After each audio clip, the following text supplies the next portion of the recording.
بسم اللہ الرحمن الرحیم۔ السلام علیکم۔ روزانہ واقعات سننے کے لیے اس چینل کو سبسکرائب کریں۔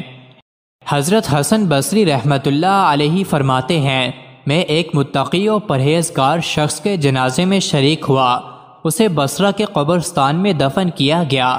تدفین کے بعد لوگ اپنے اپنے گھروں کی طرف چلے گئے اور میں قریبی جنگل کی طرف چلا گیا۔ وہاں اللہ عز و جل کی قدرت میں غور و فکر کرتا رہا۔ ایک جگہ بہت گھنے درخت تھے۔ میں نے جب بغور دیکھا تو ان درختوں کے پیچھے ایک غار نظر آیا۔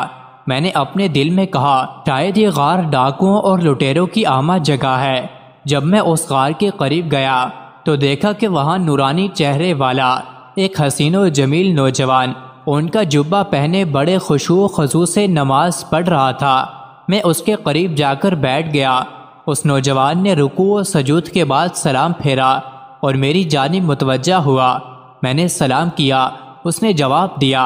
میں نے اس سے پوچھا، اے میرے بھائی، آپ کہاں کے رہنے والے ہیں؟ اس نے کہا، میں ملک شام کا رہائشی ہوں۔ میں نے پوچھا، آپ شام سے بصرہ کس مقصد کے لیے آئے ہیں؟ اس نے جواب دیا، میں نے سنا تھا کہ بصرہ اور اس کے قریبی علاقوں میں عابدین و زاہدین اور باعمل علماء کرام بہت زیادہ ہیں، چنانچہ میں شام سے بصرہ چلا آیا تاکہ ان اولیاء کرام سے اکتساب فیض کر سکوں اور ان سے علم و عمل سیکھو۔ میں نے اس سے پوچھا، تمہارے کھانے پینے کا انتظام کس طرح ہوتا ہے؟ یہاں جنگل میں تمہیں کھانا کیسے میسر آتا ہے؟ اس نے جواب دیا، جب بھوک لگتی ہے تو درختوں کے پتے کھا لیتا ہوں اور جب پیاس محسوس ہوتی ہے تو جنگل میں موجود تالابوں سے پانی پی لیتا ہوں۔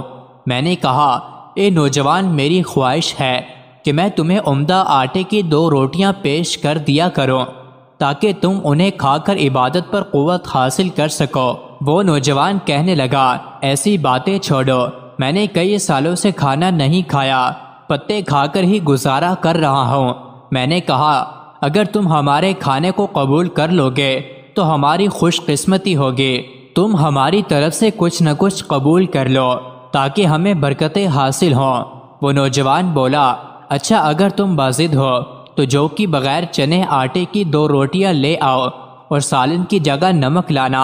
آپ فرماتے ہیں، پھر میں اس نوجوان کے پاس سے چلا آیا اور 2 روٹیاں پکوائیں، ان پر نمک رکھا اور واپس اس جنگل کی طرف چل دیا۔ جب میں غار کے قریب پہنچا تو وہاں کا منظر دیکھ کر میں بہت حیران ہوا۔ میں نے دیکھا کہ ایک خونخوار شیر غار کے دھانے پر بیٹھا ہوا ہے۔ میں نے دل میں کہا، ایسا نہ ہو کہ اس خونخوار درندے نے اس نوجوان کو مار ڈالا ہو۔ میں بہت پریشان ہو گیا تھا۔ پھر میں ایک اونچی جگہ پر چڑھا جہاں سے غار کا اندرونی حصہ نظر آ رہا تھا۔ مجھے یہ دیکھ کر بڑی خوشی ہوئی کہ وہ نوجوان صحیح و سالم ہے اور اپنے رب کی بارگاہ میں سربسجود ہے۔ میں نے بلند آواز سے اسے پکارا، اے میرے بھائی، تجھے کیا ہو گیا ہے کہ تو اپنے آس پاس کے حالات سے بے خبر ہے؟ شاید عبادت الہی میں مشغولیت کی وجہ سے تجھے باہر کے حالات کی خبر نہیں۔ میری یہ آواز سن کر اس نوجوان نے نماز میں تخفیف کی اور سلام پھیرنے کے بعد کہنے لگا، اے اللہ کے بندے، تم نے ایسی کیا چیز دیکھ لی ہے جس کی وجہ سے تم اتنے پریشان ہو رہے ہو؟ تو میں نے کہا، وہ دیکھو، غار کے دھانے پر ایک خونخوار شیر گھات لگائے بیٹھا ہے اور ایسا لگتا ہے کہ وہ ابھی حملہ کر دے گا۔ اس نے مجھے مخاطب کرتے ہوئے کہا، اے خدا کے بندے، اگر تو اس ذات سے ڈرتا جس نے اس شیر کو پیدا کیا ہے تو یہ تیرے لیے بہت بہتر تھا۔ پھر اس نوجوان نے شیر کی طرف توجہ کی اور کہا، اے درندے، بے شک تو اللہ کے کتوں میں سے ایک کتا ہے۔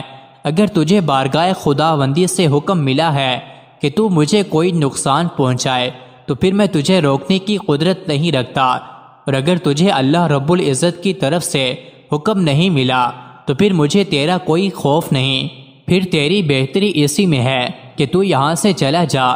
تو خواہ مخواہ میری اور میرے بھائی کی ملاقات میں حائل ہو رہا ہے۔